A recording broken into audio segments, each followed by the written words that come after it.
اب یہ آپ کے سامنے ہے سورہ نصر، ٹھیک ہے۔ نصر کے معنی ہوتے ہیں مدد۔ اذا جاء نصر اللہ والفتح ورأيت الناس يدخلون في دين الله افواجا فسبح بحمد ربك واستغفر انه كان توابا۔ اذا جاء نصر اللہ والفتح، اذا کے معنی ہے جب،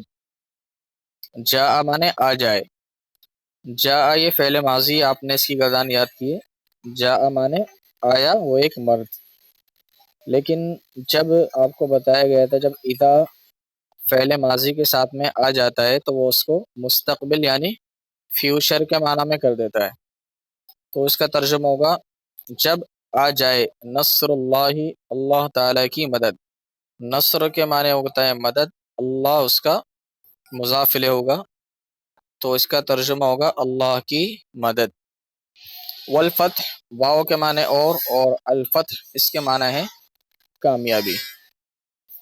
تو اب اس کا ترجمہ ہوگا جب اللہ تعالی کی مدد اور کامیابی آ جائے۔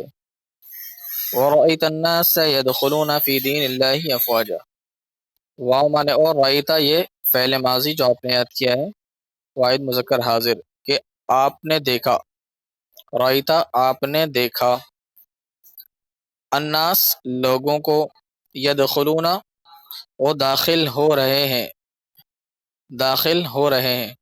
فی دین اللہ، فی معنی میں، دین معنی دین، اللہ معنی اللہ، دینی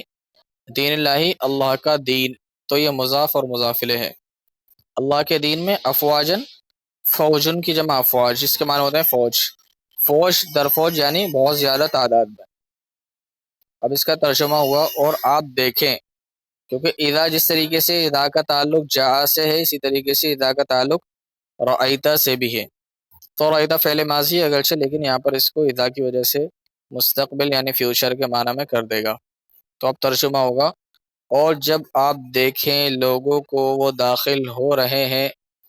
اللہ تعالیٰ کے دین میں، فوج در فوج یعنی کہ بڑی تعداد میں اللہ تعالیٰ کے دین میں داخل ہو رہے ہیں۔ اس کو آپ ایسے بھی کہہ سکتے ہیں کہ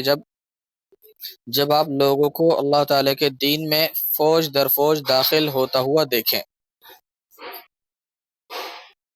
فسبح بحمد ربک واستغفر، فا معنی پس، سبح معنی پاکی بیان کیجیے، یہ فعل امر ہے یعنی کہ آرڈر دینے کے لیے فعل آتا ہے۔ جب اللہ تعالیٰ نے حکم دیا ہے تو ظاہر بات ہے آرڈر ہے، لیکن جب یہی فعل اللہ تعالیٰ کے لیے استعمال کیا جائے تو وہاں پہ دعا کے معنی میں ہوتا ہے، تو یہاں پر اللہ تعالیٰ حکم دے رہے ہیں فسبح، تو آپ پاکی بیان کیجیے، با معنی ساتھ، حمد معنی تعریف، تو آپ تعریف بیان، بس آپ پاکی بیان کیجیے حمد کے ساتھ، ربی کا اپنے رب کی حمد کے ساتھ، حمد ربک، حمد ربی مضاف مضاف الیہ ہے، تو یہ ہوگا اپنے رب کی حمد کے ساتھ، واستغفر واو معنی اور، استغفر آپ اس سے مدد مغفرت طلب کیجیے، اس سے مغفرت طلب کیجیے، بس آپ اپنے رب کی حمد بیان کیجیے، حمد کے ساتھ تسبیح بیان کیجیے اور اس سے مغفرت طلب کیجیے۔ انہو کان توابا، انہ معنی بے شک، ہو معنی وہ،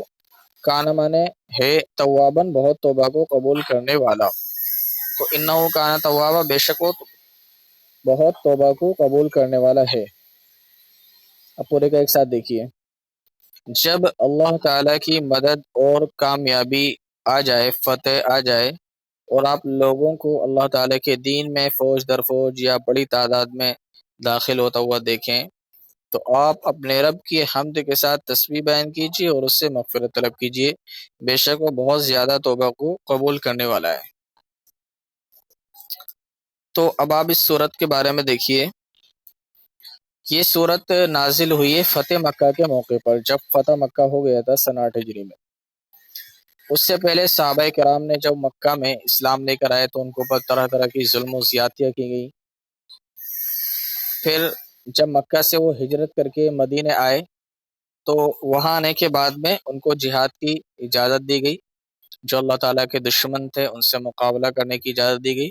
مکہ میں صرف انہوں نے تکلیفیں اٹھائی ہیں، وہاں ان کو اس کا جواب دینے کی اجازت نہیں تھی، مدینہ آنے کے بعد ان کو اس کی اجازت دی گئی، جس کے لیے سب سے پہلے جو جنگ ہوئی وہ جنگ بدر ہوئی۔ تو ان جنگوں میں صحابہ کرام نے اپنی جانوں کی قربانیاں پیش کی ہیں۔ اس کے بعد جا کر اللہ تعالیٰ نے مسلمانوں کو کفار پر غلبہ نصیب فرمایا ہے، یعنی کہ مسلمان کفار پر غالب آ گئے اور بالآخر مکہ وہ فتح ہو گیا۔ تو اس میں کہا گیا، دیکھیے، اذا جاء نصر اللہ والفتح، جب اللہ تعالیٰ کی مدد اور کامیابی آ جائے۔ مدد کا مطلب ہے کہ جب اللہ تعالیٰ ایک قوم کو دوسری قوم پر غالب کر دے تو اس کے لیے نصرت کا لفظ بولا گیا ہے، یعنی کہ جب اللہ تعالیٰ مسلمانوں کو کفار پر غالب کر دے اور اللہ تعالیٰ کی کامیابی آ جائے۔ کامیابی سے مراد ہے کہ پورا ملک فتح ہو جائے۔ نصرت کا مطلب ہے کہ مسلمان کفار پر غالب آ جائیں۔ فتح کا مطلب ہے کہ پورے ملک میں پورا ملک فتح ہو جائے۔ تو اس موقع پر یہی ہوا تھا، کیونکہ جو کفار مکہ تھے تو ان میں سے بہت سارے جو قبیلے تھے، جو مکہ کے جو آس پاس جو دوسرے قبیلے والے تھے، وہ اسلام کی طرف مائل ہو گئے تھے، یعنی کہ اسلام لانے کے ارادہ کر لیا تھا ان لوگوں نے۔ لیکن چونکہ مکہ والے ایمان نہیں لے کر آئے تھے، حضور اس وقت مدینہ میں تھے، اور مکہ میں جو مشرکین تھے وہ بڑے لوگ مانے جاتے تھے، اور خانہ کعبے کی وجہ سے ان کو سب میں بڑا اور سردار سمجھا جاتا تھا۔ لیکن پھر ادھر سے مسلمانوں نے جب ان کو تمام جنگوں کو فتح کرتے چلے گئے تو بالآخر اب سب کی جو نگاہیں تھیں وہ جو یعنی مکہ سے باہر جو دیگر قبیلے تھے جنہوں نے اسلام لانے کا ارادہ کر لیا تھا، ان سب کی نگاہیں وہ مکہ والوں کے اوپر لگی ہوئی تھی کہ ہم دیکھتے ہیں کہ لوگ ایمان لے کر آتے نہیں، یعنی کہ اگر یہ لوگ ایمان اور اسلام لے کر آئیں گے تو اس کا مطلب یہ کہ اسلام مذہب سچا ہے، کیونکہ ان کے پاس خانہ کعبہ ہے، خانہ کعبہ اللہ کا گھر ہے، یہ سب بات وہ لوگ مانتے تھے۔ تو وہ یہ سمجھتے تھے کہ یہ جو اللہ تعالیٰ کا گھر ہے، یہ اللہ تعالیٰ اسی قوم کو دے گا جو قوم صحیح ہوگی، حق پر ہوگی۔ تو چونکہ وہ اس وقت مشرکین کے قبضے میں تھا، اس لیے وہ لوگ اسلام لانے سے رکے ہوئے تھے۔ لیکن جب مکہ فتح ہو گیا سن 8 ہجری میں، حضور مکہ میں داخل ہوئے، مکہ فتح ہو گیا، تو اس وقت جو مشرکین تھے وہ آپ علیہ الصلوۃ والسلام پر، مکہ کے مشرکین ایمان لے کر آ گئے۔ جب ایمان لے کر آ گئے تو جو لوگ اسلام لانے سے روکے ہوئے تھے کہ ہم دیکھتے ہیں کہ مکہ والے ایمان لے کر آتے نہیں آتے، تو جب انہوں نے دیکھا کہ جب وہ لوگ مسلمان ہو گئے تو پھر وہ جوگ ترجوگ، یعنی جو بڑے بڑے لشکر جو اسلام لانے کے ارادہ کر کے بیٹھے ہوئے تھے، وہ آپ علیہ الصلوۃ والسلام کے پاس برابر آتے رہے اور اسلام قبول کرتے رہے۔ تو وہی بات اس میں کہی گئی ہے کہ اذا جاء نصر اللہ والفتح، جب اللہ تعالیٰ کی مدد اور کامیابی آ جائے، یعنی کہ جب مسلمان کفار پر غالب ہو جائیں اور پورا ملک فتح ہو جائے۔ تو مکہ کا فتح ہونا گویا کہ پورے ملک کا فتح ہونا تھا، کیونکہ مکہ ہی کو ایک طریقے سے سینٹر تھا، اسی کو بڑا سمجھا جاتا تھا۔ تو مکہ کو فتح کر لینا گویا کہ پورے ملک کو فتح کر لینا ہے، اس لیے پورے ملک سے لوگ آ کر اسلام قبول کرتے گئے۔ تو وہی بات اس آیت میں کہی گئی۔ وَرَأَيْتَ النَّاسَ يَدْخُلُونَ فِي دِينِ اللَّهِ أَفْوَاجًا، اور آپ لوگوں کو دیکھو اللہ تعالیٰ کے دین میں فوج در فوج، یعنی بڑی تعداد میں داخل ہو رہے ہیں۔ تو آپ کو اس کے بعد کیا کرنا ہے؟ فَسَبِّحْ بِحَمْدِ رَبِّكَ وَاسْتَغْفِرْ، تو آپ اپنے رب کی حمد کے ساتھ پاکی بیان کیجیے اور مجھ سے مغفرت طلب کیجیے۔ یعنی یہ جو موقع ہے یہ نبی کریم صلی اللہ علیہ وسلم اور صحابہ کے لیے خوشی کا موقع ہے، حضور کے لیے خوشی کا موقع ہے کہ کتنی مشقتوں کے ساتھ آج یہ کامیابی حاصل ہوئی ہے کہ حضور کا جو دنیا میں آنے کا مقصد تھا کہ اسلام جو ہے پھیل جائے اور تمام لوگوں میں پھیل جائے، پوری دنیا میں تو نہیں پھیل سکتا ظاہر ہے، اسی لیے بعد میں صحابہ اسلام کی تبلیغ کرنے کے لیے آگے گئے۔ یعنی کہ جو حضور کا دنیا میں آنے کا مقصد تھا اپنے دین کی دعوت کو لوگوں تک پہنچا دینا اور لوگ اس کے ذریعے اسلام میں داخل ہوں، تو حضور کا یہ مقصد پورا ہو گیا تھا۔ تو جب اتنا بڑا مقصد پورا ہوا ہے تو ایسے موقع پر کیا ہوتا ہے، آج کے دور میں اگر کوئی آدمی اپنے کسی مشن میں کامیاب ہو جائے تو اس کے لیے پارٹیاں ہوتی ہیں، ڈانس پارٹی وغیرہ ہوتی ہیں اور خوب جشن منائے جاتے ہیں۔ لیکن کیونکہ اسلامک یہ آپ علیہ الصلوۃ والسلام کو جشن منانا، ظاہر ہے کہ حضور کو جشن منانے کا انداز الگ ہوتا، آج کے دور میں تو استغفر اللہ، اللہ حفاظت فرمائے، آپ اللہ کے نبی ہیں تو آپ کا جشن منانا وہ الگ انداز سے ہوتا ہے، لیکن اس کے باوجود بھی آپ علیہ الصلوۃ والسلام کو جشن منانے کی، خوشی منانے کی اجازت نہیں دی گئی، بلکہ یہ کہا گیا کہ آپ جب آپ کو یہ موقع ملا ہے تو اب آپ کو اس کے بعد کیا کرنا ہے؟ اللہ تعالیٰ کا شکر کرنا ہے، آپ اپنے رب کی حمد کے ساتھ تسبیح بیان کرنی ہے، یعنی کہ آپ کو اللہ تعالیٰ کا شکر ادا کرنا ہے اور اس سے مغفرت طلب کرنی ہے۔ چنانچہ اسی میں دیکھیے پیچھے اس میں ایک روایت دی گئی ہے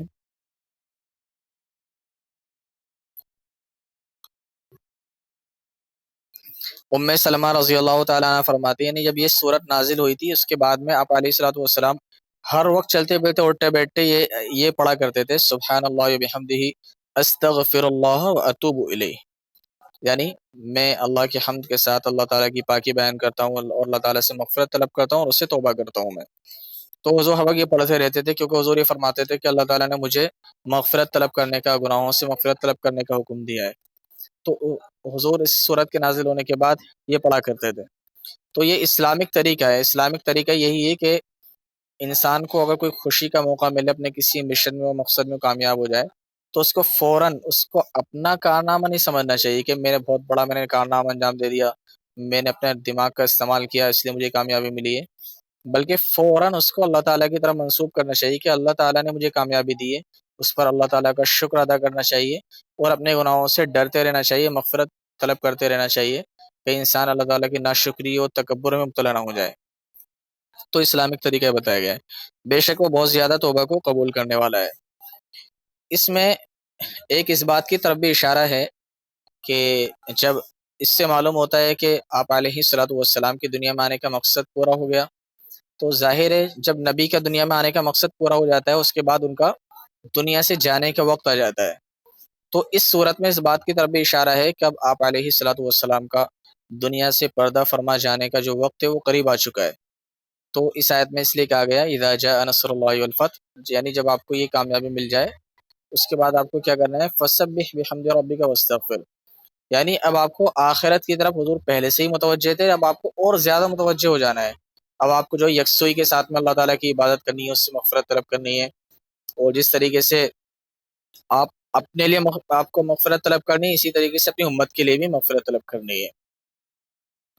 تو یہ اس صورت میں بتایا گیا ہے۔ جی